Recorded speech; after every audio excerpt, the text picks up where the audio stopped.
And what Bitcoin does is basically reasserts money that requires an energy input that is hard to make more of. And that, basically when it exists, you can verify using that proof of work that it is what it is. But then more importantly, it's also in addition to creating new coins, the proof of work also goes into verifying transactions and basically adding new transactions on the blockchain, and represents the basically defense against double spending on the network or trying to censor the network. One of the top arguments in support of digital currencies like Bitcoin and Ether over fiat currencies is the absence of censorship. Crypto experts and analysts have argued that cryptocurrencies will allow investors to escape government overreach, censorship, and the continuous eroding of fiat currencies brought on by inflation.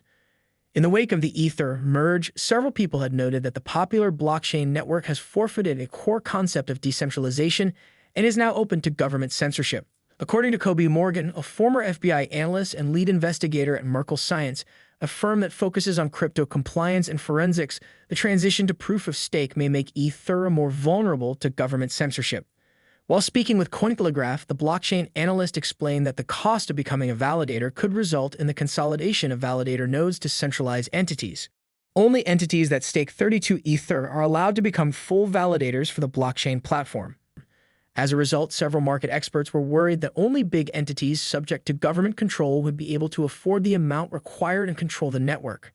Earlier in the month, blockchain analytics platform Manson reported that 64% of staked Ether were controlled by only 5 entities.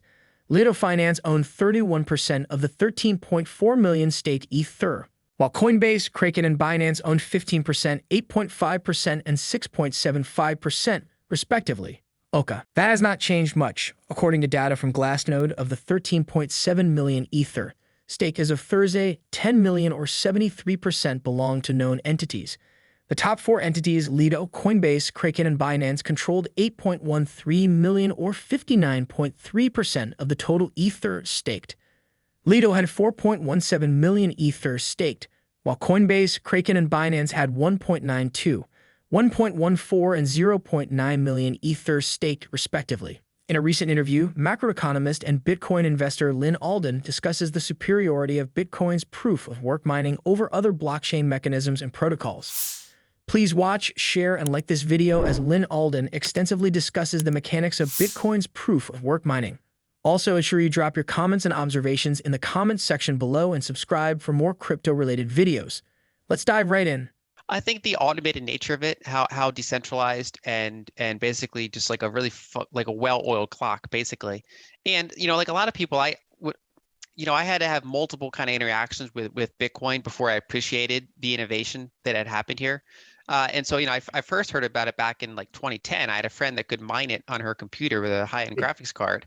And a lot of people, they dismiss it, whereas I actually never dismissed Bitcoin.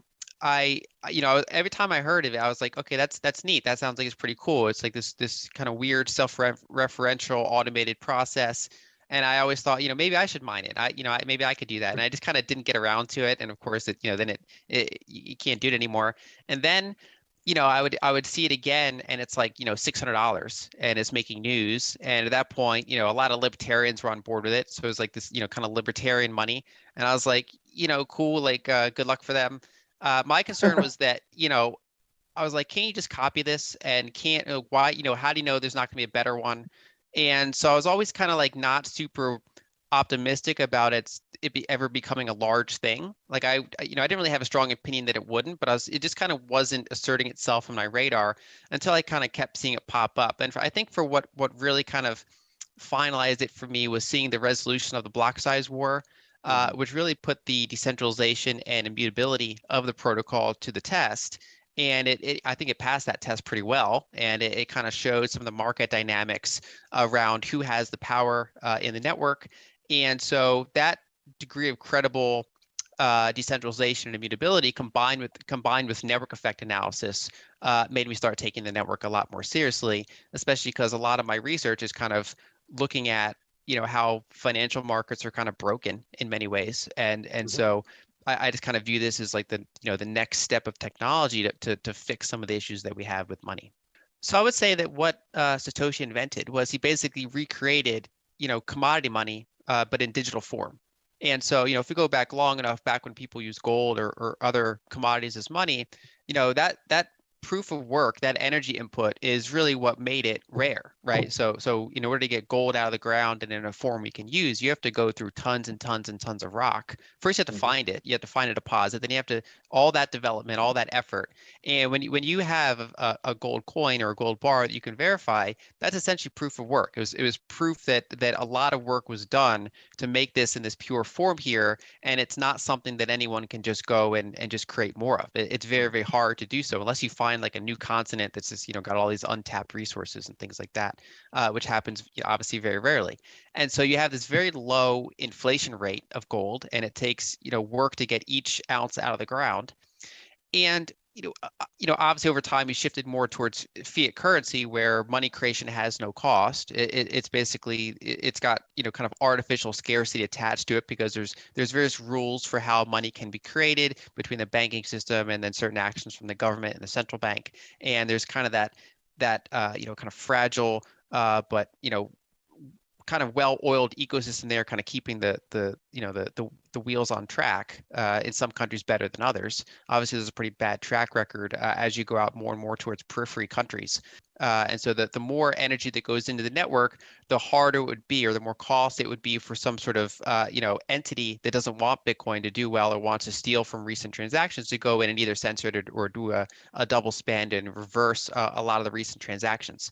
One way I describe it is that what Bitcoin basically is a decentralized transfer agent and registrar. So, for Mhm. example, if you have a company and its shares trade hands, right? So the company uses a transfer agent to keep track of these shares moving around and who owns it. And of course, that external entity is different from the company themselves, but it's a centralized entity. And what Bitcoin essentially does is uses energy in the input to keep track of this ongoing global decentralized ledger that we have.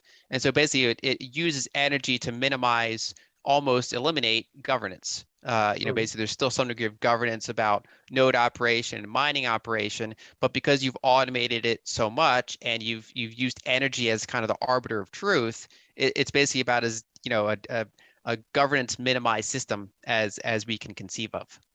Several environmentalists and climate change agitators have called for the end of proof of work mining. With the Ether merge, only Bitcoin is still using proof of work among the top 10 crypto assets by market cap. It is joined by Dogecoin and Ether Classic when you consider the top 20 crypto assets by market cap. Of the top 50 crypto assets, only a paltry 12% or 6 crypto assets use proof of work. The other three are Litecoin, Monero, and Bitcoin Cash. 8 years ago, the list of top crypto assets was dominated by proof of work assets. Here is Lyn Alden discussing this powerful algorithm that is gradually being expunged. Basically, blockchain 101 is you add a new block. It's basically a ledger that anyone running a node has. So the ledger doesn't exist on some specific cloud. It exists on tens of thousands of computers around the world, which is what makes it very hard to eliminate. And every time a new block is added to the blockchain, that adds a bunch of thousands of new verified transactions. So if I want to send Bitcoin to you, we have to make sure that gets in a block, either the next block or some future block.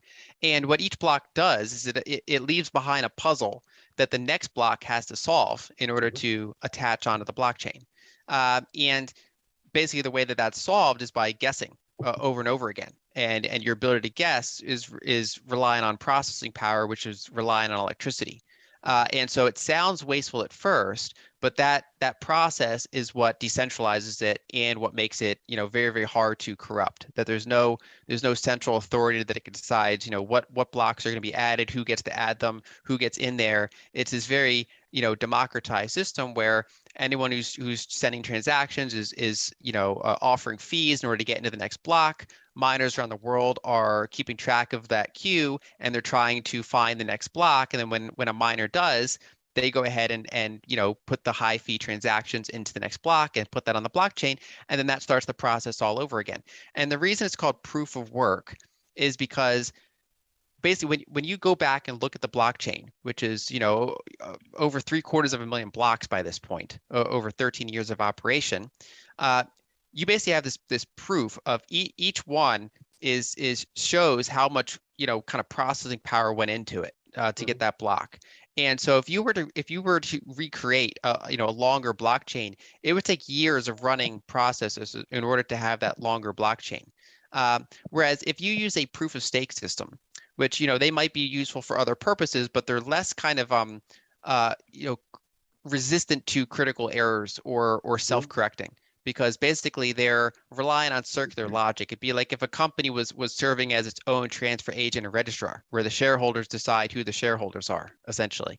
And so in that type of system, you eliminate the energy component, but then you put in more of a governance component. And so there's different models, but what makes proof of work interesting is that it's self-verifiable. So with proof of stake, it's costless to create an infinite number of copies. And then the question becomes, what is the real ledger? What is, the official canon ledger? And so it kind of comes down to a, majority decision, more or less. Whereas in Bitcoin and proof of any sort of proof of work blockchain, the longest chain that follows the rules is the canon chain, and it's self-verifiable. So no matter who gives you that blockchain, your node can verify that, yes, this is the longest blockchain I'm seeing. It follows the rules, and therefore it's the one I'm going to use unless I find a longer chain out there. And so it basically it's the best we have, the best we know how to make a decentralized ledger. What are your thoughts on proof of work mining? Please drop them in the comments section below. Also, ensure you tell us what you think about Lyn Alden's interview and hit the like button. Thanks for watching our videos.